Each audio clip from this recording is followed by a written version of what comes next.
Welcome to the Poisoning Podcast. I'm your host, Erin DeLulo. Please like, review, and share this episode with a friend. Joining me today is Tim Czaja, the director of the Berkeley County Day Center. Thank you for joining us, Tim. Thanks for having me. So Tim lives in the eastern panhandle of West Virginia, where I live, the next county over. And I met him a few months ago, and I thought he had a fascinating story and he's doing great work. So this is why he's joining us today. Tim, I really wanted to start because when we had lunch, I can't remember, maybe it was the spring, early summer, you mentioned that you were in recovery, that you were a user. Can you start with your story for our listeners? Sure, I'd be glad to. It's been quite a while since I shared my story in detail. I'm not shy about it. I'm happy to share it. I just can't say that I've sat down and told my whole story in quite a while. But it's the reason that I do the work that I do today. I'm a Berkeley County native. We moved to Berkeley County when I was young. I think I was 9. So Berkeley County is what I consider to be my hometown. We moved here from Largo, Maryland. That's where I lived when I was a young kid. But my dad wanted to get us a little more out into the country as opposed to the city life. So yeah, it's what I consider to be my hometown. I'm from a Christian family. My mom and dad have been married more than 50 years now, and I have an older brother. He's 3 years older than me, and I have a younger sister who was kind of a surprise baby. She's actually 9 years younger than me. So I'm the middle child. I had a good childhood. I wasn't neglected or abused in any way. My mom and dad took good care of us and raised us properly, in my view. We were appropriately loved and appropriately disciplined if we needed to be. I was involved in sports when I was young. My dad got my brother and I, and eventually my sister, involved in the outdoors, hunting and fishing and things like that. Very traditional household. My mom was a stay-at-home mom. My dad went to work and worked a Monday through Friday 9 to 5 shift. So he was always there in the evenings and weekends, and we had a healthy family unit. I was never exposed to alcohol and drugs in any way other than some light social drinking that my parents engaged in here and there. So by the time I got into high school, my 9th grade year, I didn't realize this until many years later, but I was pretty insecure as a 9th grader. It was very important to me to have friends and to be kind of with a group of people. I didn't want to be alone. And I think that had a lot to do with why I began to experiment with substances. I can't tell you exactly why, but the group of kids that I was drawn to and I wanted to be accepted by were kids that started partying early in high school. So I began to hang out with that crowd, and with that came drinking and smoking, and I was introduced to marijuana late freshman year, early sophomore year, somewhere in that area.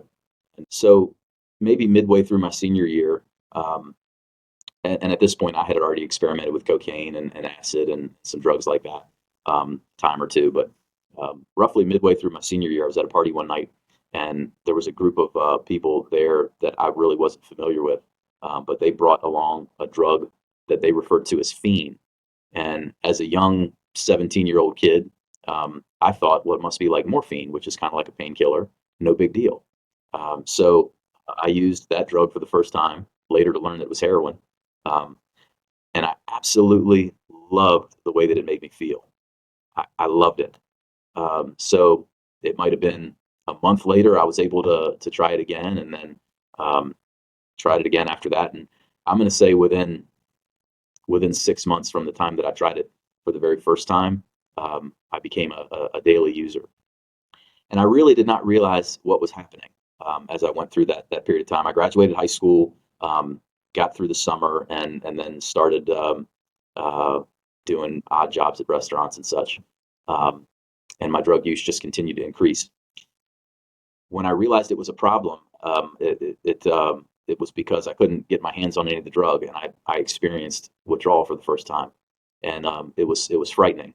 For the average person that's never experienced anything like that, It's very difficult to put into words exactly what heroin or opiate withdrawal feels like. It's physical and mental, emotional agony. So it was roughly 48 hours of that until we were able to. I say we. There was a couple of guys that I was living with at the time. I had moved out of my house at that point, was living in an apartment with some friends. Um, and it was roughly 2 days before we were able to get our hands on more of the drug. And it became clear to me at that point, oh my God, I'm addicted to this drug. And um, that was kind of I don't even know how to describe it now. It was enlightening. I mean, this isn't who I was. This isn't the type of person that I was. This isn't the sort of family that I came from. But here I was addicted to this drug. So um, I decided that I was going to do whatever it took to be sure that I was not going to stay addicted to that drug. However, I had to treat my withdrawal, so I needed more of the drug to treat the withdrawal. That was my rationale.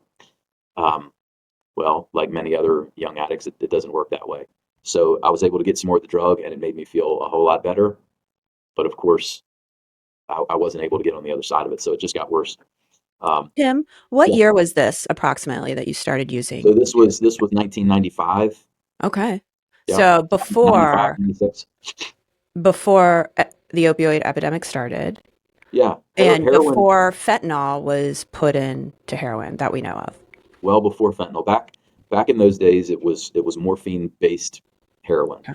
Um, And would and you shoot it? Would you put it in your arm with a needle?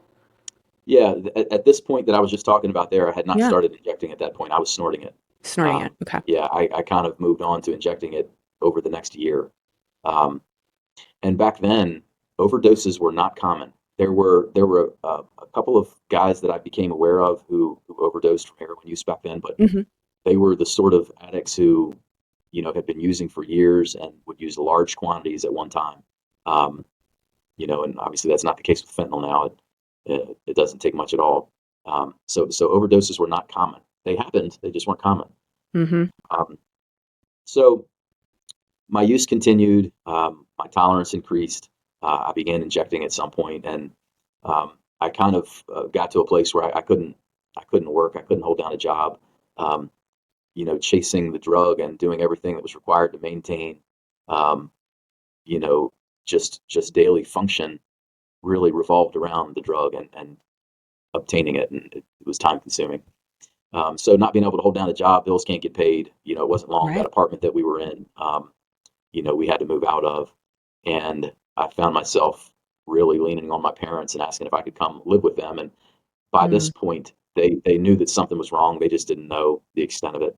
Um, so I don't remember exactly when. Well, actually, yeah, I do. This would have been um, mid 1997. Okay. Um, I I reached out to my parents and said, I need help. I can't keep this up. I'm thoroughly addicted to heroin, and that rocked my parents pretty well. But they helped me get into back then City Hospital. It's now WV Medicine. It was called City Hospital Hmm. back then in Martinsburg. Um, you could go in there and say, hey, I need a detox from heroin, and they would admit you and put you on the third floor and give you a rapid decreased dose of methadone, 30 Hmm. milligrams, 20 milligrams, 10 milligrams, and then you could kind of walk away at that point after a 5 or 6 day stay. And that's what I did. I went to City Hospital and I detoxed comfortably with the assistance of methadone. And the day that I got out, I got a bag of heroin. Um, Ah. so fast forward just a little bit, and I ended up in my first inpatient rehab. Eastridge, which is in Martinsburg, had an inpatient program on Martin Street years ago. It was a 28-day program, and I went into that program, and midway through, I'm talking with my parents about what my life is going to look like when I get done. And I was honest enough with myself at that point, with my parents, to know that this rehab is cool and all, but it's not changing the fact that I desperately want to get high. I felt that it was the only way that I'd find any kind of comfort. It was very difficult to picture living life without that drug. Um, the idea of hanging out on a Friday night at home watching a movie was I couldn't even consider doing something like that. I had to get high. I had to be involved in that life. So I admitted that to my parents and said, I don't know what to do because as soon as I get out of this place, I'm getting high again. So my dad suggested that I get out of town and join the military. And I gave that a little bit of thought, and I decided that that was a fantastic idea. I thought if I just leave this place and I get away from all these things and the people and places and things that I'm familiar with, I have to spend 9 weeks in basic training. It's not like I can get my hands on drugs there. So that's what I decided to do. So the day that I finished that program, I went to the recruiter's office and talked with the recruiter, and I signed a contract. Uh, the Army was offering a $12,000 signing bonus and duty station of choice for combat arms MOSs, which is the job that you select in the military. So I decided to be a 13 Bravo, which is a cannon crew member, and I had no idea what that was, but I knew that I could get $12,000 and have Hawaii as my guaranteed duty station of choice. Yeah. So I did it. I signed up, and a couple days later, I'm on a plane, and I'm going to Fort Sill, Oklahoma, which is where I went to basic training, and AIT, which is school where they teach you how to do your job. So I was in Oklahoma for a total of 13 weeks, and basic training was pretty challenging. I went from smoking cigarettes, smoking weed, and shooting heroin to a 28-day rehab to basic training. So it kind of shocked my body a bit, but I was still pretty young at the time. I was 20 years old when I went to basic training. Um, I came home at the end of school for 1 week. I was going to be in Martinsburg for 1 week before I flew out to Hawaii. And when I came home, I went and hit some bars with some friends, and I got uh, entirely too intoxicated one night. And I was driving home, and I got pulled over by a state trooper. And he knew I was intoxicated, and but I shared my story with him and told him I just got out of school. I'm about to go to Hawaii. If I got a DUI at that point, it would really cause problems for me and my new military career. So he let me off the hook. He drove me home, impounded my truck. Actually, it was my dad's truck. Oh. So I had to tell them what happened. Anyways, I left. I went to Hawaii. I spent 2 years out there, and uh, there was no heroin in Hawaii. There were some other drugs out there. There was Hmm. marijuana, and there was a lot of crystal meth, but there was no heroin that I ever learned of. So, but there was plenty of alcohol, and that's what a lot of young guys in the military do is you go to work during the week and drink Hmm. all weekend long. So that's what I did. I still loved to get intoxicated. Um, there were a couple of times during that 2 year period that I was stationed in Hawaii that I came back home to see my parents, and each time I got heroin, and I did a little Really? bit, and I went back to Hawaii. Um, so I was asked at some point if I was interested in being involved in what was called the corporal recruiting program when I was in Hawaii. Young E4s, which is a pay grade for people that may not be familiar with that. I was an E4 and I was a corporal. I'm sorry, I was a specialist. I was asked if I was interested in going to recruiting school and going back to my hometown because the Army thought that young E4s, if they went back to their hometown, they'd be more effective at engaging high school kids and getting them to sign up to join the Army. So that would have been a very good career move. And at this point, I love the Army. I love the structure. I love the fact that if you worked hard and um, uh, did your job appropriately, you could always achieve the next rank. It was a clear ladder that you could climb. I like that. Hmm. So I excelled. I was doing really well in spite of heavy drinking and such. I was doing really well in the Army. So I left Hawaii and I went to recruiting school in Fort Jackson, South Carolina. I finished recruiting school and I came back to Martinsburg on recruiting duty. I was living at home, moved back in with my parents. And within a couple of weeks after being home, I used heroin. And then I used it again. And then I used it again. And it was within a month, I'm literally shooting dope again in my Class B uniform in the recruiting office. So a couple of months later, I did that for a couple of months. And there was I got called for a random drug screen. And um, I just kind of went in and did the drug screen, not knowing what to expect. And um, they never notified me that I failed it. So I thought, all right, well, I guess I'm in the clear. Yeah. There were times when they would drug screen an entire company, but only randomly select some specimens to test. So I thought, all right, I must be good. Come to find out, I failed it. And instead of them just notifying me of that and dealing with me, they had CID, which is Hmm. um, type of military police in the Army. They began to monitor me. They began to Mm. follow me, and there were some times that I used a government vehicle, my Class B uniform, and I drove down to Baltimore and copped a dope off the street. And they followed me and they observed me and they recorded all this. Finally, I was arrested, and the Army decided to discharge me But before they did that, they sent me through a rehab program at Andrews Air Force Base. I went to Walter Reed Medical Hospital to detox first. Um, so this was a horrible experience for me. This was the lowest point in my life, going through all this. And I went through detox. I went through that program, and then they released me back to my unit. And I just had to wait to be discharged at that point. So my drug use just spiraled out of control. Um, Within 6 months, I was homeless. I had a little beat up pickup truck that I was living in, and I didn't know what to do with myself. I quickly ran out of friends. I ran out of resources. My parents wouldn't Mm, allow me in the house.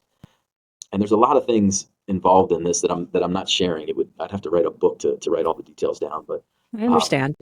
it was late December of um, it was December of 2020, and again I reached out to my parents and said I don't know what to do. I need help.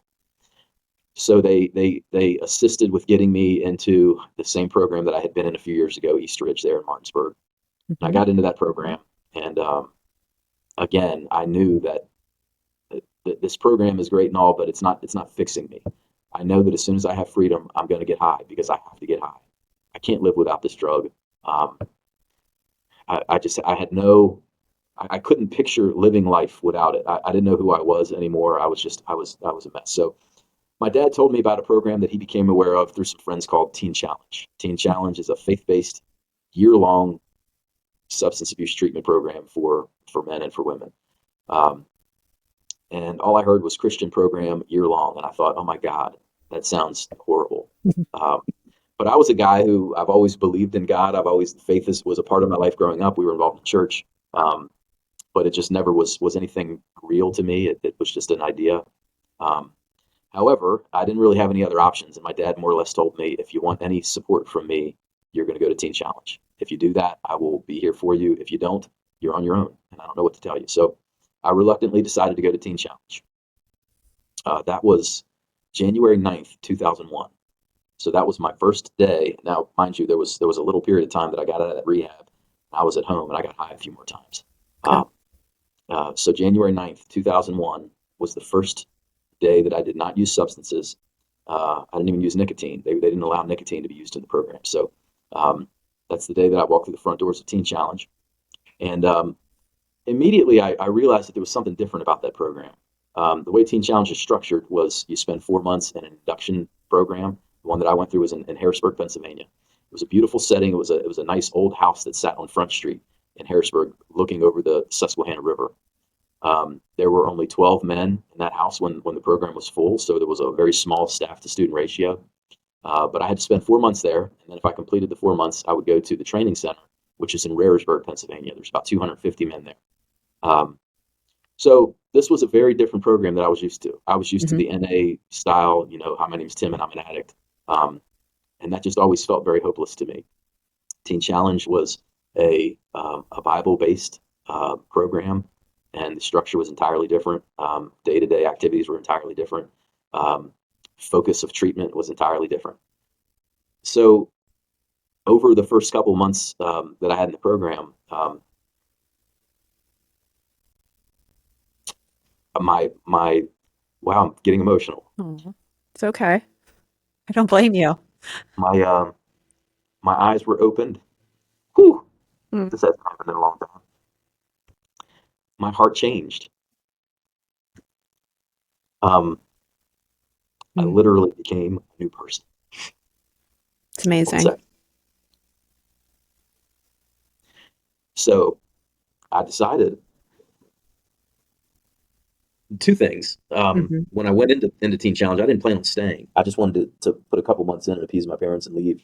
But I decided two things. One, I was going to finish that program. I was going to Mm, complete Teen Challenge. It was a year long. It wasn't easy. And two, I wanted to work in this field in some way. okay. Um, so that's what I did. I finished Teen Challenge. I graduated. Wow. I Mm, graduated December 21st of 2001. Um, I went home for a couple weeks, and while I was in Teen Challenge, I learned of a local. I say local. It was relatively close to the training center that I was at. A small Christian college called Valley Forge. hmm. They had a psychology program, And I knew that I learned that Valley Forge was a small school.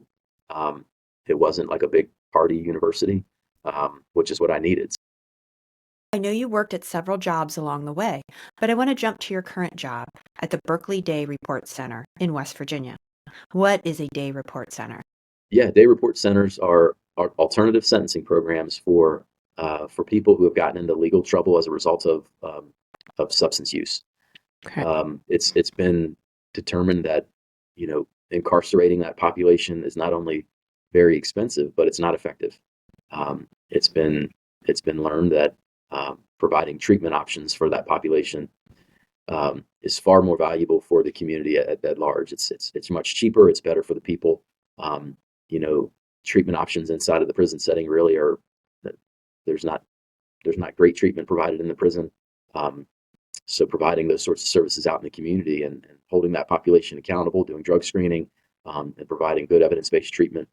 Um, I mean, it's significantly cheaper, millions of dollars cheaper for county governments to institute programs like day report centers as opposed to just incarcerating that population. And we we've successfully built a huge program now. The Day Report Center, as it stands, has 45 full-time employees, 5 part-time employees. We're open Monday through Friday from 8 a.m. to 8 p.m. And we're serving currently about 340 people who come into our center multiple times a week for treatment and for drug screening. Um, and it's a pretty robust program. It's doing really well. And No, it's we're great. really I proud. think that, if I may, so I've been interviewing a lot of people since I've started the poisoning. And it's funny, I think when there's a drug expert or reporter and they hear that I'm from West Virginia, or they might be thinking I'm talking to a conservative person, they say, oh, well, I'm sure I'm going to disagree with them because we can't lock up users.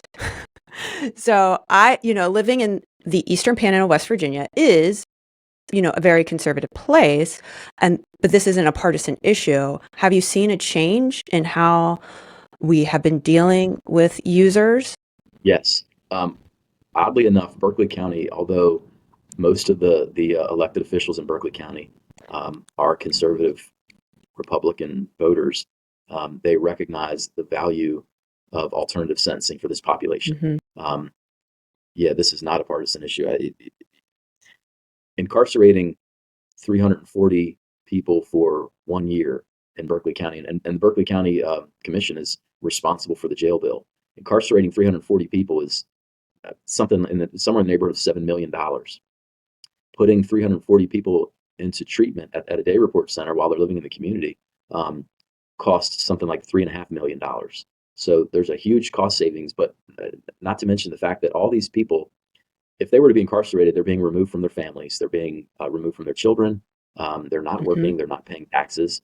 Um, if they're allowed to live in the community and being held accountable and being required to attend treatment, they're connected with their families, they're working, they're involved in their children's lives, they're paying their bills, they're paying taxes.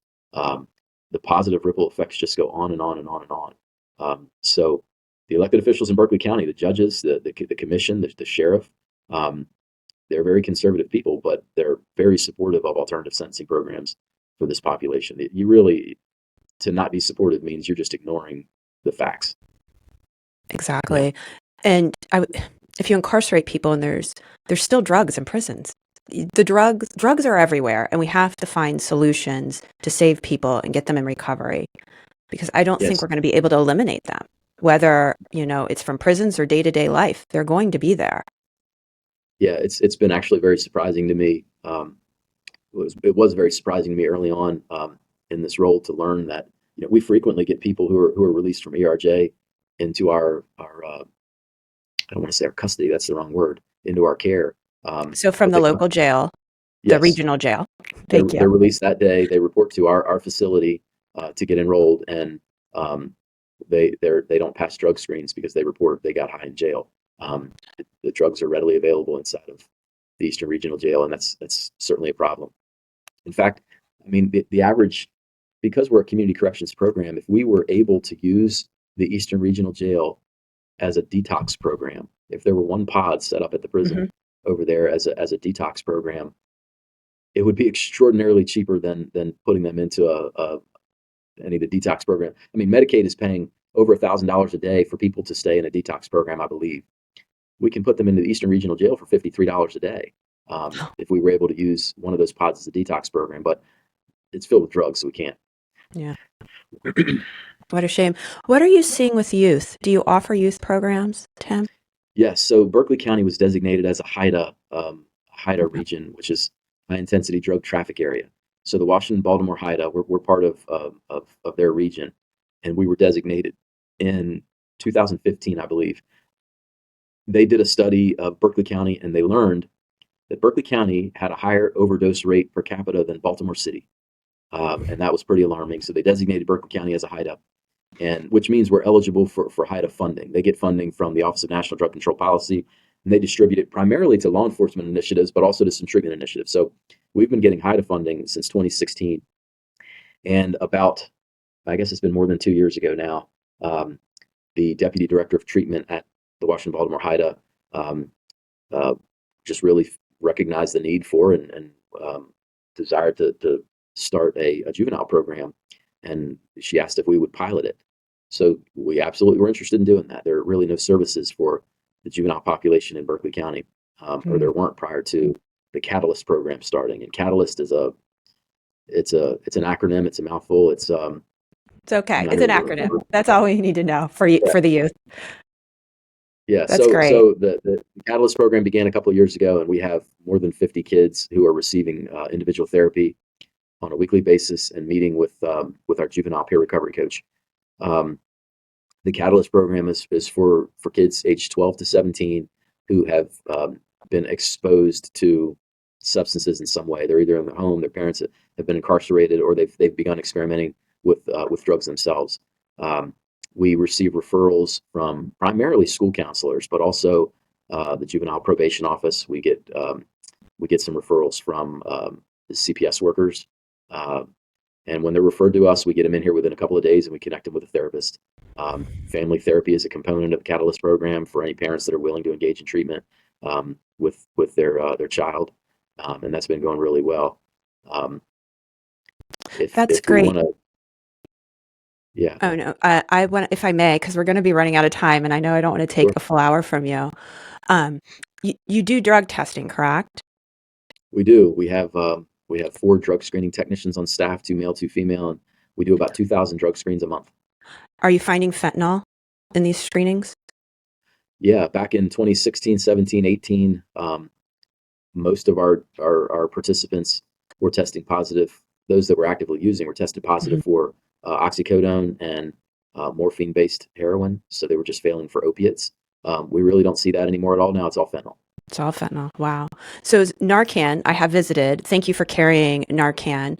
How do you see Narcan's role in fighting against drugs? I don't know how much it's fighting against the drug problem itself, but it's saving lives. We have Mm. a quick response team that operates. Um, the quick response team gets data from Berkeley County Emergency Services. So they go out and knock on the door of a residence that EMS had to respond to an overdose call for 24 to 48 hours post overdose. And 4 or 5 years ago, there were, I'm going to say, 60 or 70 overdoses happening on a monthly basis that the quick response team was responding to. Well, now that we've made Narcan so readily available, the overdoses that EMS is responding to they've gone way down. Um, um, so lives are being saved by that drug. And as long as there's a heartbeat, there is still hope. Amen. The more lives that we can save, the better. I mean, these are people's parents, these are people's children. And if they die, they're gone forever. We can't bring them back. But if Narcan's available for these folks to be able to stay alive until they reach a point when they're ready for treatment and recovery, then we're winning. Because recovery, and I'm a testimony to it, recovery is possible. There is life on the other side of addiction. Um, I've been working with addicts for many years now. I am one myself, and I have yet to come across an addict that likes their condition. They desperately want to be free from it. They just don't know how to do it. So that's what we're here to do, is to help them and to provide Narcan to keep them alive is our joy. We have like an old school newspaper box in our lobby. Mhm. It's filled with Narcan. It's people can come in and grab doses that they need and keep it with them.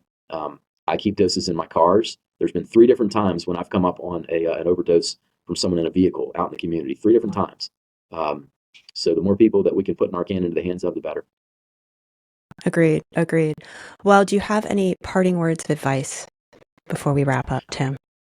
Advice: if you have a family member or loved one who's suffering from addiction, um, you need to know that there is hope. This is not a hopeless matter. Um, if you can convince your loved one to get themselves into long-term faith-based treatment, that's my number one recommendation. Hmm. But any type of treatment that they're willing to engage in, um, see if you can assist them. Um, there's hope for the addict. There's treatment available.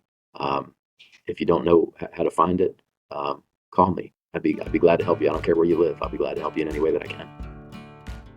Thank you so much for joining us today, Tim. I ask that you rate, review, and share this episode with a friend.